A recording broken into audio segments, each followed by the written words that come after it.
Comme promis, je voulais partager un peu mon expérience avec vous, mon expérience ici au Québec, à Montréal et au Canada en général aussi, vu que j'ai eu quand même l'opportunité de travailler sur 3 provinces à la fois, l'Ontario, le Québec et l'Alberta.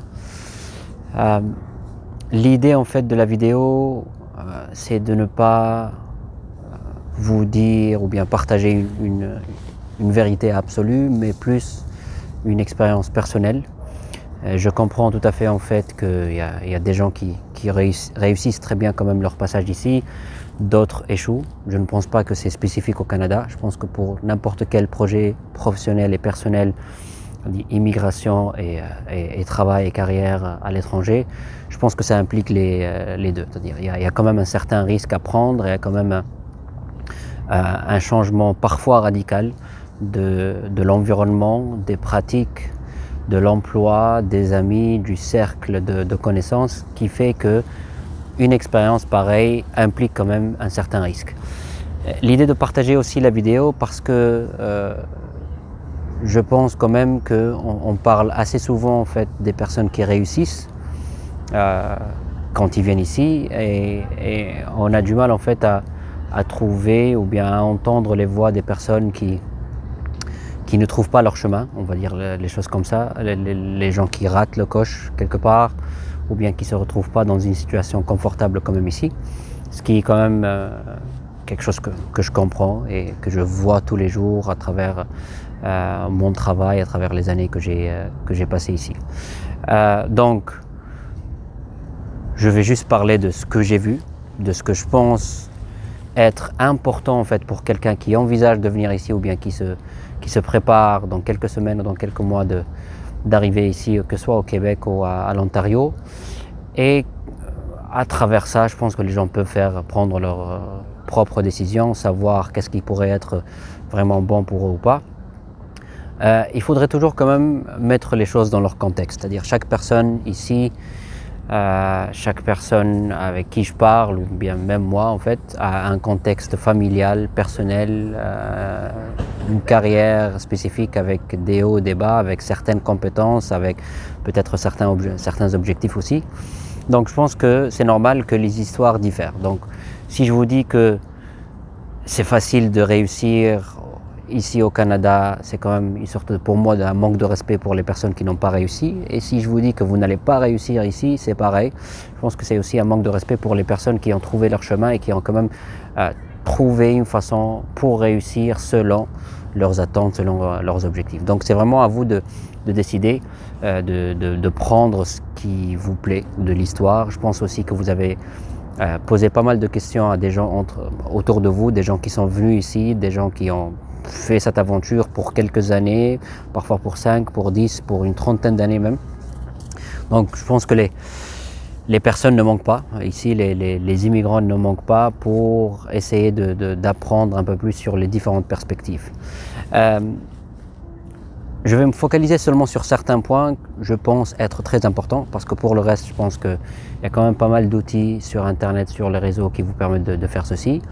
Je vais me concentrer plus en fait sur les éléments que personnellement j'ai vu en fait ils peuvent faire la différence dans votre passage ici et les choses qui peuvent quand même créer une certaine pression.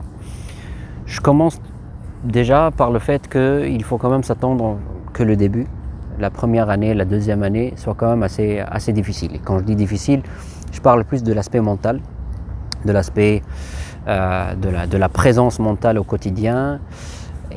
Et pour moi, ça a été plus relié au fait que c'est la première fois en fait que je suis très loin de la Tunisie. C'est-à-dire quand même le décalage horaire est quand même assez énorme. Vous avez 5 heures en été et printemps, et 6 heures pendant l'automne et l'hiver. Et cette distance-là, en fait, n'est pas vraiment facile à gérer. Ça n'a pas été facile à gérer pour moi, en tout cas. Et quand vous êtes dans une transition professionnelle et dans une transition personnelle, le fait que vous êtes quand même assez loin peut ne pas faciliter les choses. Encore, il y a des gens qui sont confortables avec ça, d'autres non. Moi, je pense que ma transition par rapport à ça a été quand même assez compliquée. Et quand je dis que ça a été compliqué, parce que j'ai vu pour moi-même et pour d'autres personnes que je connais d'une façon assez proche, ou bien dans mon réseau ici, que pendant la première année, on se pose quand même pas mal de questions. On se dit pourquoi on a fait ça. Je pense que c'est légitime comme question. Même pour les personnes qui ont réussi ici, je pense que pas mal d'eux, à un certain moment en fait, de leur passage ici, se sont dit pourquoi j'ai pris cette décision-là. Je n'ai pas voulu en fait rejeter la question. Je me suis quand même approfondi un peu par rapport à ça et je ne me suis pas permis en fait de sombrer un peu dans l'aspect négatif pour dire que je regrette ou je ne regrette pas. Je suis venu quand même en juin 2016. Je pense qu'à ce moment-là, il y avait une très très belle dynamique de marché. Ça ne m'a pas pris beaucoup de temps pour trouver un emploi, ça m'a pris exactement 4 semaines, mais ça c'est aussi spécifique. Pourquoi c'est spécifique? Parce que chaque personne qui vient ici, en fait, elle vient avec un certain profil professionnel, c'est-à-dire des diplômes, une expérience professionnelle. Et il faudrait quand même savoir, est-ce que ce profil-là, on va dire, est demandé et requis sur le marché local. Quand on dit ce marché local, c'est-à-dire le marché dans lequel vous décidez de déménager, que ce soit le Québec, l'Ontario ou bien des villes spécifiques. J'ai vu quand même que pas mal de monde ne font pas cette recherche au début. Ils ne font pas cette recherche et ils pensent que oui, j'ai des compétences, je suis quand même assez fort dans le pays où je suis aujourd'hui, donc normalement ça devrait bien aller. Ça pourrait être le cas, encore une fois, à cause du fait ou bien grâce au fait que le marché exige ce type de profil. Moi je me suis retrouvé dans une situation où mon profil, j'avais certaines compétences que je pouvais utiliser ici, donc je me suis focalisé sur les choses qui étaient accessibles. C'est-à-dire, j'ai travaillé une partie dans le recrutement avant de venir ici à Montréal, et je me suis dit que vu qu'il y avait de la place dans le domaine du recrutement et vu que je parlais bien français et anglais, je pouvais, pourquoi pas en fait, percer dans le domaine ici, et c'est ce que j'ai fait. Donc j'ai eu quand même beaucoup d'entrevues et je me dis quelque part aussi il y a un facteur de chance parce que à ce moment-là, le marché cherchait des recruteurs, des gens bilingues à chaque fois, quelle que soit votre profession d'ailleurs. Si vous parlez le français et l'anglais, je pense que ça facilite les choses beaucoup. Bien sûr, si vous êtes au Québec, la langue principale c'est le français. Et si vous avez l'anglais, c'est un excellent bonus. C'est vraiment un excellent bonus. Et quand je dis l'anglais, un bon niveau d'anglais, je ne dirais pas que vous avez besoin d'être excellent en anglais. Si c'est le cas, tant mieux. Mais un bon niveau d'anglais pourrait quand même vous mettre dans une situation un peu plus confortable. Si vous avez seulement le français, j'ai vu quand même qu'il y a pas mal de monde en fait qui se retrouve dans une situation compliquée, vu que voilà, c'est à chaque fois qu'ils postulent pour un poste bilingue, ils vont tester leur capacité en anglais, donc ils vont échouer par rapport à ça. Donc ça c'est une deuxième chose. Donc je me suis quand même retrouvé facilement par rapport à ça. Par contre, j'ai parlé avec beaucoup de professionnels avant de venir ici et quand je suis venu ici, et un des conseils qui m'a servi, du moins pour mon cas, c'était vraiment de me focaliser à avoir un emploi sur lequel je suis qualifié, même si le niveau serait bien moins financièrement parlant. Donc je vais être honnête, quand je suis venu ici, j'ai perdu deux choses à la fois financièrement, donc j'ai perdu en termes salarial et j'ai perdu en termes de pouvoir d'achat. Donc j'étais payé plus monétairement parlant en Tunisie, carrément, plus que le Canada. Et bien sûr, vu que la vie est un peu plus chère ici, donc j'ai perdu en fait aussi en termes de pouvoir d'achat, ce qui était quand même assez compliqué vu mes besoins personnels, mes besoins de famille. Mais avec du recul, je pense que ça a été une excellente décision parce que j'ai trouvé un emploi qui m'a permis de grandir, qui m'a permis surtout de montrer mes capacités. Et la chance que j'ai eue quand même, c'était d'avoir une équipe, un bon encadrement. Donc j'ai rejoint une agence de recrutement qui s'appelle Fuse HR ici. Donc c'est une des agences de recrutement qui travaille sur le Québec et l'Ontario. Et l'encadrement que j'ai eu était quand même avoir un bon manager. Donc j'ai d'ailleurs Fred, je ne sais pas s'il regarde cette vidéo, donc Fred était quand même quelqu'un qui s'est bien occupé de moi. Il a vu que j'avais une certaine pression, il a vu en fait que je stressais par rapport au fait est-ce que je vais échouer ou pas. Et je pense que j'ai eu quand même un très bon encadrement. Et je me dis que si dans la première expérience vous avez vraiment cet encadrement-là et vous avez vraiment ce manager qui pourrait comprendre votre situation et qui pourrait vraiment vous offrir le soutien nécessaire, vous offrir le mentorship nécessaire, l'encadrement nécessaire, ça pourrait quand même changer les choses.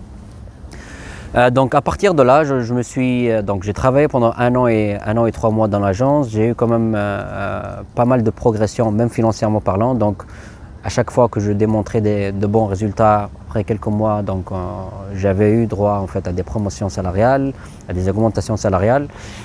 jusqu'à ce que je quitte l'agence. J'ai quitté l'agence certainement en fait à ce moment-là parce que et un peu d'air. J'ai quitté l'agence en fait parce que à un certain moment, j'ai parlé clairement aussi avec mon manager pour lui dire que je cherchais quand même quelque chose qui était plus au niveau que j'avais avant de venir ici. C'est clair qu'on m'a donné plus de responsabilités, qu'on m'a permis de m'épanouir à un certain moment, ce qui m'a donné en fait un certain confort dans le poste et surtout ça m'a permis de relâcher le stress et la pression et laisser tomber en fait vraiment la pression que j'avais.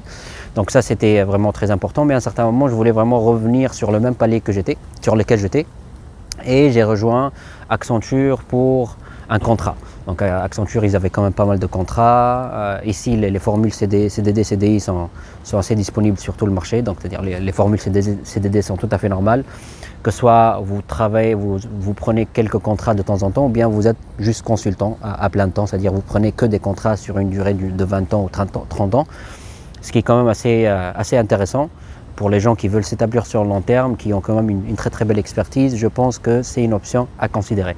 Donc à ce moment-là, je suis passé à Accenture, ça m'a permis d'avoir une exposition avec quand même une entreprise multinationale, un nom reconnu sur le marché.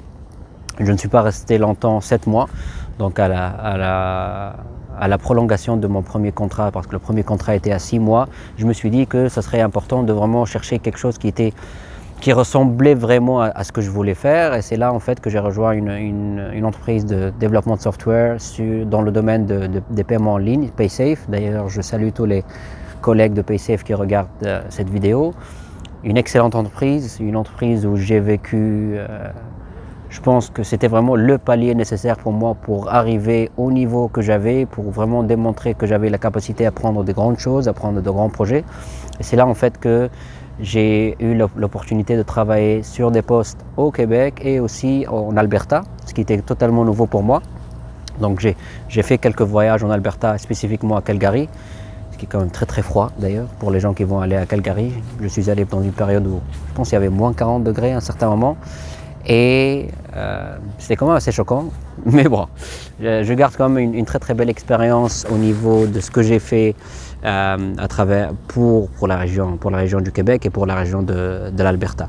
Tout ça pour dire, bref, aujourd'hui je suis encore permanent parce que j'ai fait 2 contrats avec Accenture et Paysafe. Aujourd'hui je suis redevenu permanent pour la stabilité, j'avais besoin d'une certaine stabilité pour ne pas chercher un nouveau contrat chaque année. Donc là, ça fait presque 1 an et demi que je travaille avec un groupe de réassurance américain qui s'appelle RGA. Pareil, une excellente entreprise, très très différente de Paysafe. L'industrie est différente, les gens sont différents, la structure est différente, mes responsabilités sont différentes aussi. Ce qui m'a permis aujourd'hui en fait de prendre vraiment en fait une belle avance sur ce que je veux faire ici au Canada. Aujourd'hui, l'entreprise comme RGA me donne confiance sur des grands chantiers, on va dire. Je travaille avec eux pour recruter sur la région de Montréal et aussi à Toronto pour les petites entreprises qui ont été rachetées par le groupe il y a 2 ou 3 ans. Donc le challenge il est quand même excellent parce que je travaille sur des projets d'intégration, j'ai travaillé avec plusieurs types de groupes qui sont totalement différents les uns des autres. Mais ce que je garde dans tout ça en fait, pour dépasser un peu l'aspect expérience parce que ça sera un peu trop long, c'est vraiment la capacité d'adaptation. Je pense qu'une des choses aussi sur lesquelles pas mal de gens vont échouer clairement, c'est leur adaptation culturelle, sociale, professionnelle.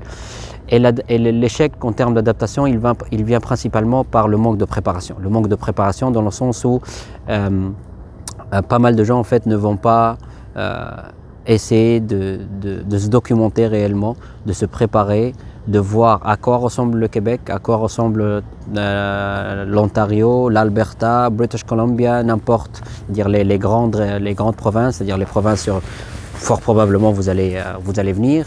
Et quand je dis se documenter, parce qu'il y a quand même une société très très multiculturelle ici. Quand vous venez ici, je vais prendre l'exemple du Québec par exemple.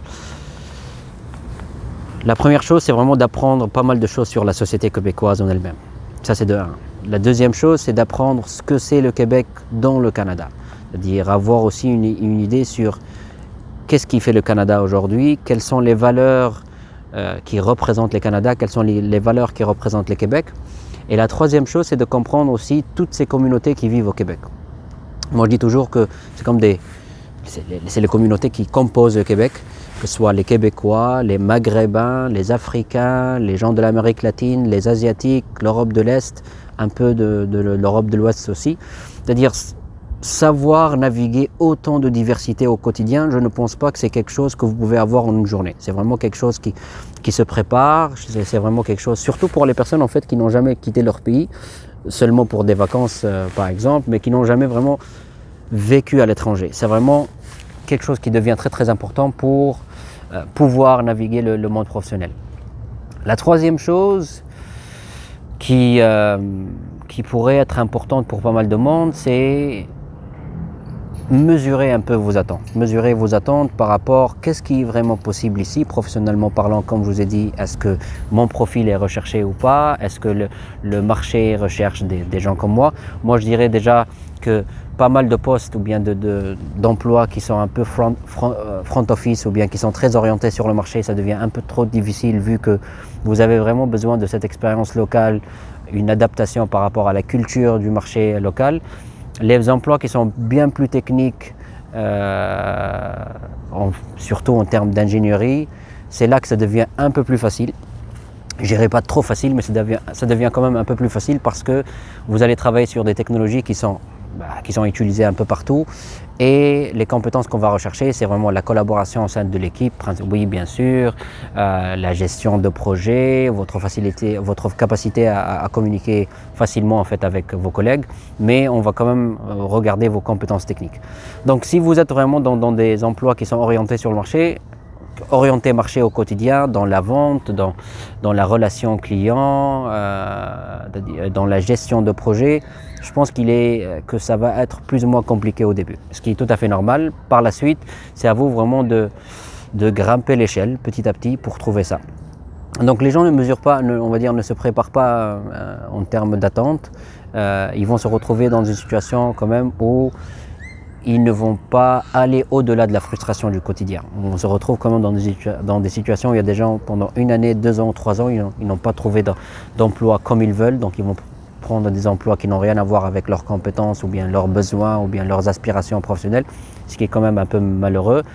Mais une partie de ça, je dirais pas tout, j'ai vu quand même pas mal de gens en fait parce qu'ils s'arrêtent sur la frustration de la recherche d'emploi, sur la frustration où j'ai pas trouvé telle ou telle chose, sur la frustration où j'ai pensé que le Canada, le Québec, l'Ontario offrent certaines choses alors que je les ai pas trouvées ici. Et c'est pour ça qu'il faut étudier, carrément. Moi, je pense qu'il faut vraiment étudier la région, étudier le marché. L'avantage ici au Canada, c'est que ce soit le gouvernement fédéral, les provinces, les villes ont tous des sites web dans lesquels vous allez trouver énormément de données qui sont assez souvent mises à jour. Ce qui vous permet d'avoir une idée sur l'économie de telle ou telle ville ou province, les services sociaux, le divertissement, qu'est-ce qui compose ces villes-là, c'est quoi les stratégies de ces villes-là pour les prochaines années. Et je pense que c'est quand même des facteurs très très importants qui vous permettent de situer un peu les choses. Ça ne va pas vous donner toutes les informations parce que vous allez vraiment avoir besoin en fait, de venir ici pour expérimenter les choses tout seul, pour voir en fait à quoi ça ressemble et surtout pour voir en fait comment vous allez réagir par rapport à ça. Donc quand vous allez voir ça, chacun réagit différemment. Chacun réagit différemment parce qu'on a des attentes différentes, parce qu'on a des valeurs différentes, parce qu'on a des expériences qui font de nous les personnes qu'on est aujourd'hui. Et ces expériences-là vont certainement en fait nous pousser à réagir autrement. Et je pense que beaucoup de personnes qui sont venues ici ont passé beaucoup de temps à être perdues dans cette frustration-là, ce qui est encore une fois compréhensible. Mais je dirais que si vous avez vraiment un projet de famille, un projet professionnel et vous vous dites que voilà, vous avez vraiment besoin de gagner ou bien de réussir ici, il faudrait aller vraiment dans la perspective ou bien dans l'approche où oui, il y a une certaine réalité ici, oui, c'est quand même totalement différent de ce que vous voyez chez vous, ce qui est tout à fait normal. Les cultures sont différentes, les marchés sont différents. Comment je peux faire alors pour m'adapter par rapport à ça et pour trouver mon chemin? Parce que si vous allez forcer un peu votre présence sur le marché dans le sens où vous allez essayer de chercher que le marché s'adapte à vous, c'est là en fait que ça pourrait devenir catastrophique. C'est à vous, moi je dirais que c'est vraiment à vous de vous adapter sur le marché. Après, il y a des gens qui vont se dire, le Canada, le Québec ou l'Ontario, n'importe, ils nous ont promis pas mal de choses avant de venir ici, c'est-à-dire dans les campagnes de publicité qu'on voit à l'étranger. Moi, je dis que ce que le Canada promet à l'étranger est vrai, sauf qu'il y a pas mal d'informations qui manquent. Et les informations qui manquent sont principalement au niveau de est-ce que votre expérience est adaptée sur le marché, à ce marché ou pas, comment gérer cette pression mentale pendant les premiers mois, pendant les premières années. Est-ce que le gouvernement est amené à faire ça? Je ne sais pas, honnêtement. Ça, c'est un autre sujet. Mais moi, je me suis dit, ou bien je suis allé dans une direction où je me suis dit, vous savez quoi? Je vais aller jusqu'au bout. Je vais essayer de réussir mon passage ici. Je reste quand même assez satisfait, très satisfait même en fait de ce que j'ai fait ici pendant presque 4 ans et demi. Donc je vais avoir bientôt 5 ans. Et c'est énorme en fait, c'est vraiment énorme en fait la différence de perspective que vous pouvez avoir pendant la première et deuxième année et les années qui viennent par la suite. Surtout que si vous arrivez à trouver le fil pour commencer vraiment à développer votre carrière. Donc ça dépend des situations. Moi j'encourage vraiment le monde en fait à parler à un maximum de connaissances que vous avez, des gens qui ont fait le voyage ici, qui sont restés, ceux qui ne sont pas restés aussi, pourquoi ils ne sont pas restés, parce qu'il y a des gens quand même qui ont réussi ici, qui ont préféré partir pour des raisons multiples, la famille, peut-être aussi la météo. Là aujourd'hui on est le 31 octobre, je pense que c'est 1 ou 2 degrés. Dans 2-3 semaines on va avoir la neige. Donc le facteur en fait aussi météo, le facteur température, le facteur hiver qui reste assez lent peut devenir assez compliqué pour pas mal de monde. Donc mesurer les attentes, savoir ce que le marché demande, s'assurer ou bien comprendre pourquoi vous êtes venu ici, c'est quoi votre objectif personnel, professionnel, familial, être ouvert à changer de chemin. Il y a pas mal de monde qui ont changé de chemin et qui ont créé toute une nouvelle carrière ici. C'est quand même excellent ce qu'ils arrivent à faire. Parce que si vous venez ici avec l'idée que vous allez seulement faire ce que vous savez faire et que si le marché ne répond pas à ça, vous allez regretter ou bien vous allez être frustré. Je ne pense pas vraiment que c'est la meilleure approche. Je vous le dis franchement, ça me fatigue quand même pas mal de fois de voir des gens parler seulement sur l'aspect positif et ne pas parler en fait de ce qui pourrait ne pas marcher. Je dirais pas négatif, mais ne pas marcher surtout ici. Donc préparez-vous par rapport à ça. Comprenez que lorsqu'on est loin, lorsqu'on change de pays, surtout pour la première fois, que soit vous êtes seul ou bien vous avez des enfants, vous avez votre conjoint ou bien conjointe avec vous, il n'y a pas seulement l'emploi en fait ou la carrière qui va compter ici, parce que vous pouvez aussi trouver un bon emploi dès le début ou bien arriver à développer ou bien à bien démarrer votre carrière ici, mais en même temps vous allez trouver éventuellement encore, je dis, une certaine instabilité au niveau personnel, une certaine pression, ce manque-là, parce que la société elle est quand même différente ici, ça c'est un autre sujet, la société elle est différente, les gens comment ils se comportent, comment ils interagissent, comment ils développent des relations, que ce soit des relations amicales ou bien juste des connaissances, c'est totalement différent de ce que vous voyez par exemple en Tunisie, au Maroc, en Algérie, en Méditerranée en général, en Afrique subsaharienne ou bien en Afrique du Nord comme je l'ai énoncé.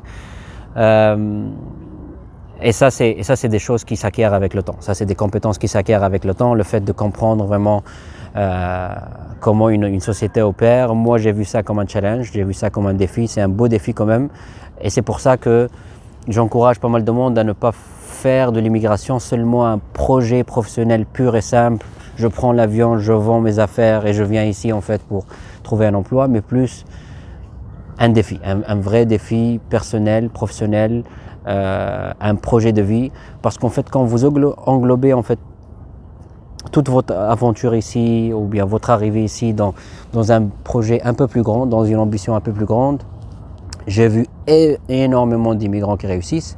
Après, comme je l'ai dit, en fait, je ne veux pas dire en fait que c'est la seule chose qui peut arriver. J'ai vu des gens totalement échouer ici après quelques années, mais rester ici, il y a des gens qui ont échoué et qui sont partis, donc je peux comprendre que les détails ou bien les expériences peuvent être très très différentes. Dans mon approche aujourd'hui, de ce que je vais essayer de faire de plus en plus en fait à travers les réseaux sociaux, c'est de faciliter vraiment la compréhension du contexte ici, de faciliter en fait ce que les gens peuvent faire quand ils arrivent ici, que ce soit ils ont les compétences nécessaires pour le marché local ou bien ils n'ont pas ces compétences-là, et on verra en fait à quoi va mener cette discussion-là. Pour un début, j'ai essayé vraiment de mettre quelques éléments, de partager quelques réflexions qui me viennent en tête. Je peux honnêtement parler pendant des heures, mais je préfère vraiment voilà, partager quelques idées. Après, je vais certainement en fait, trouver le temps une autre fois pour parler d'un aspect spécifique. Je vais essayer de collecter un maximum de questions pendant les semaines à venir pour voir qu'est-ce qui est vraiment important pour les gens. C'est quoi les choses qu'ils veulent savoir et qu'ils n'ont pas trouvé. Je pense honnêtement que les informations sont toutes disponibles à travers les portails du gouvernement, à travers les communautés qui existent ici, à travers toutes les personnes que vous connaissez et qui sont venues ici. Et puis voilà, j'espère vraiment que toute personne qui fait le chemin, qui fait le voyage au Québec, au Canada, à l'Ontario, à l'Alberta ou n'importe, trouve vraiment le bout du chemin à un certain moment. Ça pourrait devenir très frustrant honnêtement. Ça pourrait devenir très très stressant quand on ne réussit pas en fait le passage ici. Mais malgré ça, j'ai vu aussi des gens qui échouent au début, mais par la suite, ils vont certainement trouver en fait une façon pour changer les choses. Et aujourd'hui, ils sont quand même dans une bien meilleure situation, je dirais. Après, pour le froid, ça c'est autre chose. Il y a pas mal de vidéos qui parlent de ça sur Internet. Moi, honnêtement, je me suis habitué, comme tout le monde. Tout le monde s'habitue au froid ici, en fait. C'est pas la température qui est problématique, vous allez le voir après quelques temps ici. C'est plus l'ambiance de l'hiver. Il y a des gens qui aiment ça, moi j'aime pas. Honnêtement, c'est presque 5 ans et j'aime pas encore l'ambiance de l'hiver. L'hiver, je dirais que c'est quand même assez beau dans les montagnes, mais dans la ville, ce n'est pas mon kiff. J'ai pas honte à dire ça. Par contre, ici, il y a quand même les 4 saisons. Donc l'automne, le printemps, l'été, l'hiver. Il y a pas mal de pluie, il y a pas mal d'espaces verts, il y a des montagnes partout, il y a des espaces où vous pouvez vraiment respirer la nature, ce qui n'est pas forcément le cas dans pas mal de pays. En tout cas, on verra pour la prochaine fois. J'espère vraiment que vous allez réussir votre passage ici. Et j'espère aussi que le Canada et le Québec continuent en fait à trouver des possibilités à grandir avec autant d'immigrants